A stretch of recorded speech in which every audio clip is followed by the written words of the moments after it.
estaba revisando datos, por ejemplo, de pesquerías, y muchas de ellas, y los modelos nos muestran que demoran hasta 30 años en recuperarse. Vamos a hablar de la gravísima situación causada por el derrame de petróleo que de manera irresponsable causó la empresa Repsol.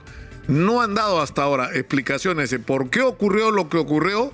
Nos dieron información no solamente tardía, sino falsa sobre las dimensiones de lo que había ocurrido y no se tomaron las medidas que debieron tomarse de inmediato frente al derrame, lo cual ha convertido este derrame en una catástrofe ambiental. Vamos a conversar con Héctor Aponte, biólogo experto en ecosistemas y humedales costeros. Muy buenos días, Héctor, gracias por atendernos. Muy buenos días, Nicolás, y buenos días a todos los que nos están viendo esta mañana y nos están escuchando. Para ser conscientes de cuál es el impacto que esto va a tener, porque, digamos, lo primero que uno ve es la mancha de petróleo, la afectación a las playas, la afectación a los pescadores artesanales que no pueden salir a hacer las faenas de pesca, pero ¿cuál es el impacto que va a tener esto en el largo plazo, sobre todo por el hecho de no haberse contenido la expansión del derrame? Efectivamente, como lo mencionas, lo primero que se ve es esa mancha superficial, que es la punta del iceberg, ¿no? Es el comienzo, como quien dice, y es lo que primero se intenta, digamos, recuperar, ¿no? Esta mancha superficial que impacta directamente en las aves, que impacta directamente en los mamíferos, ¿no? Es lo que hemos visto en redes, muchas imágenes.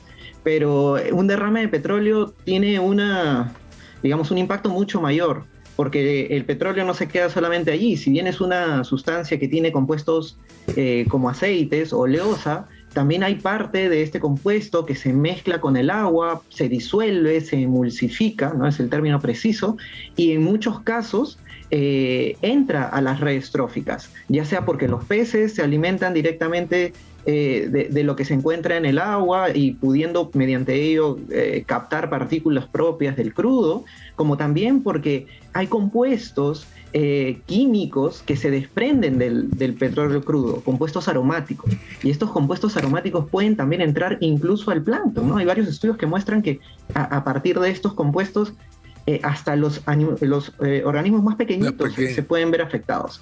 Sin contar, por supuesto, de que... Claro, pero eso es gravísimo, porque... Claro, porque si se contamina el plancton, lo que se está contaminando es la alimentación de los peces. O sea, eso genera toda una cadena de contaminación, ¿no? Por supuesto. Entonces, es realmente grave lo que ocurre cuando hay derrames de petróleo. Y, por ejemplo, les decía, ¿no? Aparecen las aves, aparecen los mamíferos, pero ¿qué hay de todos los otros organismos y animalitos que no tienen voz? Como, por ejemplo, los erizos, las estrellas de mar, los chitones, las conchas, los pequeños gusanos, los poliquetos, todos estos organismos que viven en las rocas, los cangrejos, anémonas, pepinos de mar. Y solo por nombrar los más comunes, ¿no? Los que conocemos del diario, porque hay muchísimas otras especies que se ven afectadas, ¿no? Entonces, incluso parte de este petróleo crudo se volatiliza, puede llegar a la atmósfera, ¿no? Entonces, esto hace de que el impacto de un derrame de petróleo llegue prácticamente a todos los compartimentos del ecosistema. Ahora, ¿cuánto tiempo vamos a necesitar? Porque, es decir, lo que se está haciendo es, como tú estás explicando, ¿no? O sea, la operación de recuperación ¿no es cierto?, del petróleo derramado, pero ya se produjo una dispersión. Entonces, esto va a significar una contaminación de largo plazo. O sea, ¿cuánto tiempo vamos a necesitar para que esto termine de degradarse y de haber afectado la vida marina y silvestre en la zona? Sí, verás, mira, esta pregunta del tiempo es una de las preguntas que desde el inicio de esta tragedia pues se viene haciendo los especialistas, ¿no? Y es una pregunta difícil de responder porque es complejo lo que ocurre cuando hay un derrame de petróleo. Te doy algunos ejemplos y datos. Por ejemplo, ¿qué derrames de petróleo conocemos que se han venido estudiando y que nos pueden servir de referencia? Hay derrames como el de Deepwater Horizon, que ocurrió hace ya varios años.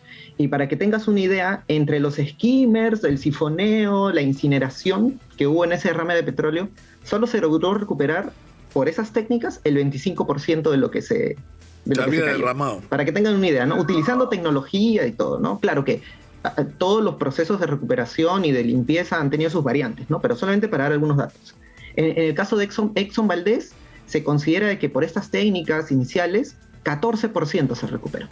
Entonces, estamos hablando de que, ¿qué pasa con todo el otro porcentaje de petróleo que queda allí? Ahí hay un fuerte impacto al ecosistema. Entonces, revisando información, encuentro de que muchos de los datos indican que se trata de, en eventos grandes, estamos hablando de años, ¿no? 2, 3 años, pero luego uno comienza a hacer un análisis más minucioso y hay problemas crónicos que se pueden generar en las especies. Un caso de esto, uno de estos casos es, por ejemplo, la anemia que se puede generar en las aves. Estos compuestos aromáticos que mencionaba pueden generar anemia en las aves porque destruyen o afectan gravemente los glóbulos rojos. Y esto es un problema crónico, es decir, no es algo que se supera en 2, 3, 4, y dependiendo del grupo de especies, hablan de hasta 10, 20 o 30 años. Estaba revisando datos, por ejemplo, de pesquerías, y muchas de ellas, y los modelos nos muestran que demoran hasta 30 años en recuperarse. Y aquí algo bien importante, ¿no?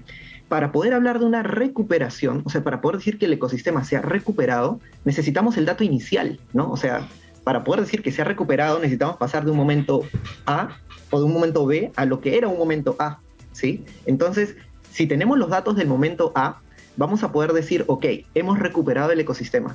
Pero ¿qué pasa si no tenemos los datos del momento A? Entonces, por esa razón es difícil responder la pregunta, ¿no? ¿Qué pasa si no tenemos los datos de todas esas especies que vivían en la costa, en las zonas que se vieron afectadas? Yo he estado buscando la información, por lo pronto no la he encontrado, y yo espero que en algún momento también se provea esa información, ¿no? Para que los especialistas podamos decir, ok, vamos a ver frente a qué tipo de daño estamos en las comunidades y podemos claro, para medir efectivamente el tamaño del daño. Te agradezco mucho, Héctor, por esta conversación. Ha sido muy gentil, aunque lo que nos dices es tremendo, ¿no? Muchas gracias. Muchas gracias. Muy buenos días.